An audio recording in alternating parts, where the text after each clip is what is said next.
Hi everyone, some gamer dude here.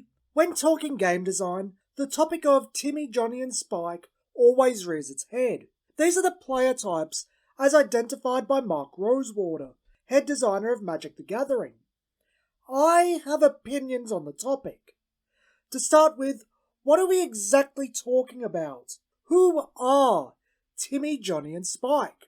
Why are they so important for game design? As stated in a 2002 article by Mark Rosewater that got expanded upon in 2006, Timmy, Johnny and Spike are the result of market research into Magic the Gathering and the types of people it attracts. It's a marketing tool.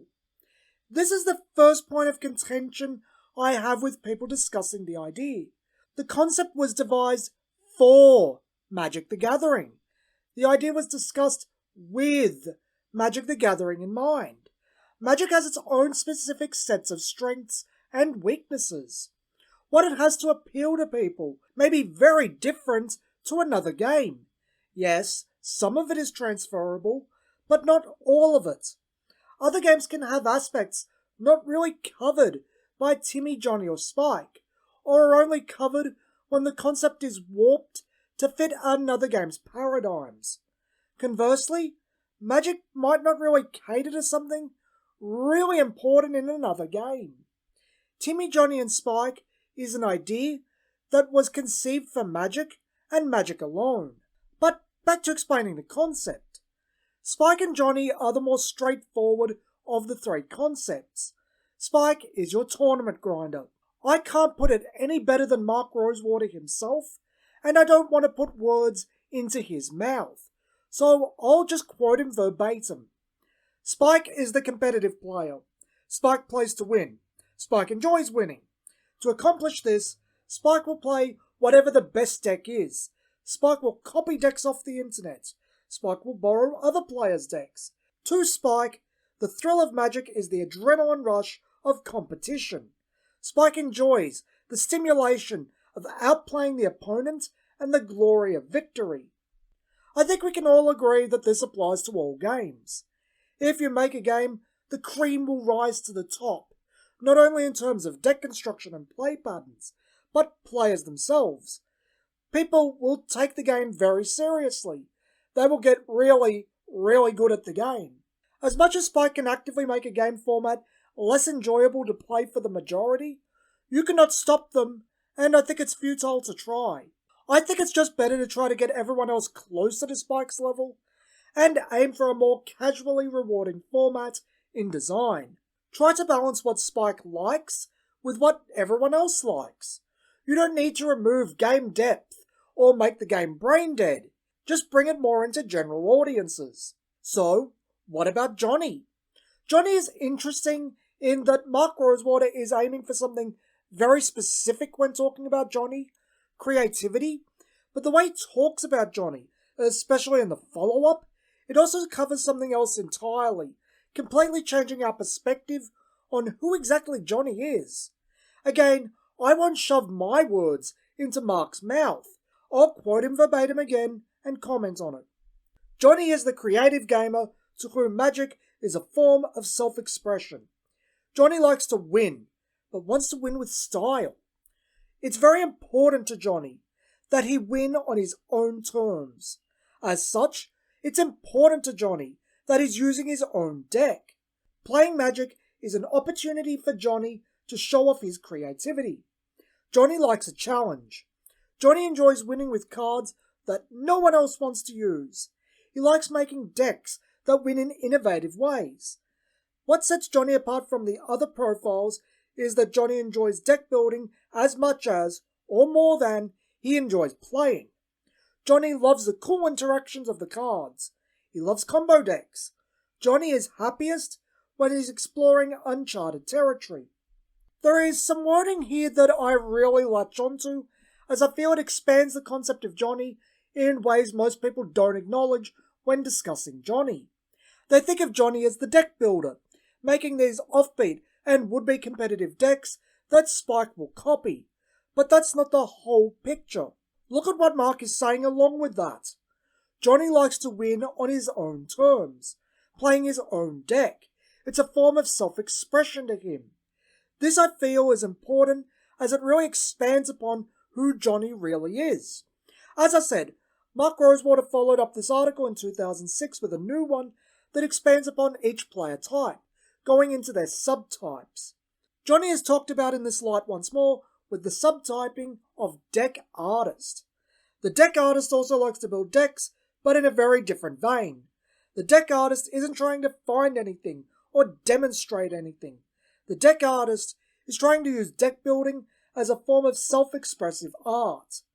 These are decks that do things like embody elf culture, or represent the Empire Strikes Back, or play in a way that makes the opponent appreciate the uniqueness of card choices. The way I perceive this is that Mark is talking about a flavor deck, a theme deck, a faction deck. It's an identity that the player has latched onto.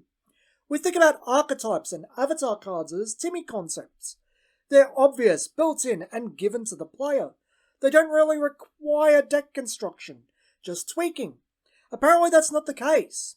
To me, Mark says it as clear as day here. They're Johnny. Commander is a Johnny format. You take a character, theme, race, archetype, mechanic, a concept, and an identity. You build with that in mind, even if it's literally just throwing everything they have in the deck and hope it works. Apparently that's a Johnny mentality. Japanese games may not look it, except for Yu-Gi-Oh!, but because they are so character and archetype focused, according to Mark, they have Johnny appeal, self-expression, identity, resonance. Johnny isn't just the builder, it's the person that loves their archetype. And to go further into what Mark said in the second article, it's the combo player. It's the person trying to make a point about a certain card, concept, or mechanic. I believe it would be more correct to say that the deck is everything to Johnny, not the act of building that we associate it with. To push the point home, I'll leave you with one more Mark Rosewater quote. One of the strengths of Magic is the ability for players to imbue much of themselves in their decks. When you play Monopoly, you don't get emotionally attached to the board. But with Magic, your deck becomes an extension of yourself. When your deck wins, you win. When your deck gets complimented, you get compliments. It is this principle that drives Johnny's. Johnny certainly has more depth than we give him credit for. It appears to be a straightforward concept based on what's discussed of it. But when you look back at the core, what Mark actually said, it's multifaceted. Then we get to Timmy. And Timmy is both arguably misunderstood and too wide of scope. When we commonly think of Timmy, we think of the late 90s kid with their Charizard, impressed by big numbers and a dragon on a bad card, because they're a kid and that makes an impression on them. 100 damage after all, not much can survive that. But with a better understanding of the game, we see a card that is unwieldy. We think of people with the mentality of a child, or a rudimentary understanding of the game. This is a very negative understanding of who Timmy is. I'll let Mark speak for himself. Timmy is what we call in R&D the power gamer. Timmy likes to win big. He doesn't want to eke out a last-minute victory. Timmy wants to smash his opponents. Timmy likes his cards to be impressive, and he enjoys playing big creatures and big spells. One of the misconceptions is that Timmy has to be young. While it is true that younger players are more apt to fall into this category, players of any age can be a Timmy. What sets Timmy apart from the other two profiles is that Timmy is motivated by fun. He plays Magic because it's enjoyable. Timmy is very social. An important part of the game is sitting around with his friends. Mark isn't saying that Timmy is a bad player that likes bad cards. He never really makes that assertion at all. Timmy likes the spectacle of the big cards, sure, but those are typically obvious cards that don't require one to put much thought into the inner workings of Magic. But there isn't the argument for bad cards, nor is this the whole picture. Timmy likes that the game gives him an opportunity to play the game he enjoys with friends, and to him, it's the experiences made along the way. Timmy just likes the game. I would say Timmy enjoys Magic on a visceral level. He likes the feel of it. Magic feels good to Timmy. Again, Mark would expand upon Timmy in his follow-up, saying power gamer and the social aspect are only part of who Timmy is. Timmy can appreciate all the diverse choices of themes and playstyles Magic has, wishing to experience them all. Timmy can also enjoy the unpredictability of the game, right down to coin flip cards. Mark also felt the need to point out that Timmy isn't derogatory, so I'll quote that one too, as I feel it's important. Let me end my section on Timmy by stressing that of the 3 player profiles, I believe Timmy has gotten the worst rap. Timmy isn't an idiot. Timmy just chooses his cards for his own purposes. It's not the reason Johnny and Spike choose their cards. But then that's the entire point of psychological profiles. To explain how different players are motivated by different criteria. I hope after this article, a lot of readers will realise that they themselves are Timmys. Don't shy away from the news. Embrace it. Be proud of your Timmydom. After all, to quote/paraphrase a semi-popular 80s tune, Timmys just want to have fun. To me, I see what Mark is ultimately trying to get at is that Spike is the competitive nature of the game. Their drive to win overrides everything else. Johnny is the deck, everything about the deck.